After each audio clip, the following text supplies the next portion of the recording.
Si Putin ay nahulog sa isang perpektong bitag. Tingnan mo si Denis Kapustin, 41 komander ng Russian Volunteer Corps, isang Rusong lumalaban sa sariling bansa. Galit si Putin kaya naglagay siya ng patong na $500,000 sa ulo ni Kapustin para sa sinumang makakapatay at makakapagpatunay ng kamatayan niya. At noong Disyembre 27, 2025, nagtagumpay ang Rusya. Napatay si Denis Kapustin ng drone habang sumasakay siya sa van. Nahuli ng kamera ang pag-atake, pagsabog at nagliliyab na sasakyan. Kumpirmado ng Rusya na binayaran nila ang $500,000.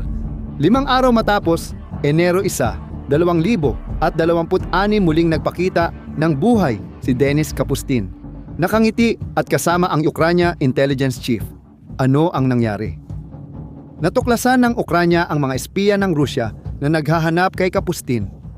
Sa halip na hulihin sila, nagpasya silang magkunwaring pinatay si Kapustin. Gumawa sila ng peking video ng pag-atake gamit ang 2 drone. Ang una ay kinunan ang paglapit kay Kapustin. Talagang noong sandali ng impact, pinutol nila ang transmission. Ang pangalawang drone ang kumuha ng video ng van na nasusunog. Totoo. Perpekto ang video. Naniwala ang Rusya, nagbayad ng $500,000 at na-intercept ng Ukraine ang bayad. Ibinunyag nila ang lahat sa mundo, Buda Siyam.